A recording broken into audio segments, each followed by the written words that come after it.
هذا مو سفر، هاي عقوبة بس مدفوع الثمن.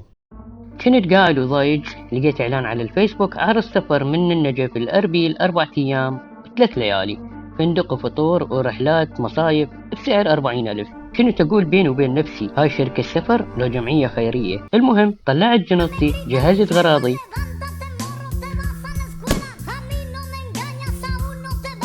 وانطلقت. لقيت الشركة على الفيسبوك تقييماتهم ماكو، بس الصور خلتني أحس راح أسكن بقصر. انطلقنا بالطريق، مشينا طبقنا على مطعم بنفس الطريق. هو المطعم زين بس كلش غالي. اشتريت ريزو دجاج وسفن دايت وبسكت شوية للتحلاف وانطلقنا. أول ما وصلنا للفندق جو طلبوا من عندنا 15,000 إجور ما بقيت الغرض. زين والاتفاق والدفع المسبق والإجور الشاملة كل شيء شنو موضوعها؟ الفندق 4 نجوم حسب كلامهم، بس بالحقيقة 4 نجمات، والنجمات وقعن من السماعة مال الدوش. هنا رسميا فهمت إن أنا ضحية باقة النصب الذهبي. باب الغرفة ما ينقفل، المطبخ بيه سينك ويتنفس بصعوبة، والفراش بيه ألوان تطبع على جلدك.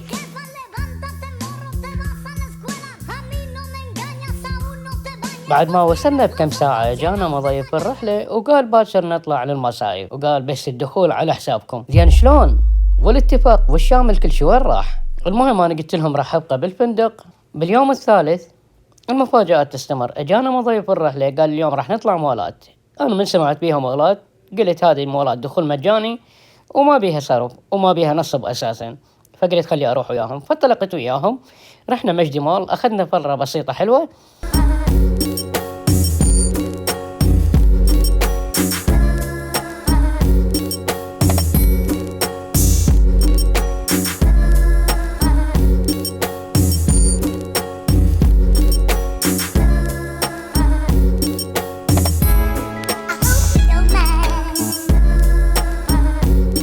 وراها رحنا لحديقة الحيوانات مال أربيل. حديقة الحيوانات الدخول مالتها معروف، إذا كنت طالع برحلة وياك فد مجموعة الدخول مالتها على 2000 دينار. الشركة اجتي طلبت من عندنا على كل نفر 10,000 دينار. يمكن متفقين حتى ويا الحيوانات وقاعد يحسبوا لهم فد نسبة معينة. هذا هنا السياح جماعة الشركة ويا العالم يردون يدخلوهم قوة، والعالم مثل تدخل يعني يدرون بيهم نصابة.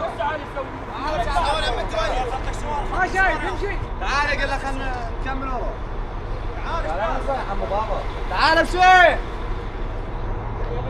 إلى كل شركة تحاول تلمع صورتها بعروض خرافية. احنا مو ضد الربح، بس كونوا واضحين. لا تكتب شامل كل شيء وانتوا ناويين تاخذون اجور الباب واجور الصابونة وحتى المفتاح. الناس تعبانة وتريد تتونس، مو تنضحك عليها بفندق 4 نجوم والنجوم وهمية. اذا انتوا واثقين من خدمتكم خلونا نجربها وخلوا الناس تحكم. يا ولد اريد اسوي شيء جديد، اريد اجرب فنادق وانقل لكم التجربة مثل ما هي، بدون فلاتر وبدون تلميع. اذا تعرفون اماكن زينة او سيئة اكتبوا لي اياها بالتعليقات واني اروح اجربها بنفسي. خلي نفضح السيء ونرفع الراية للزين، لان السياحة مو بس صور، السياحة واقع، وانا هنا حتى انقل لكم اياها بصورة كاملة.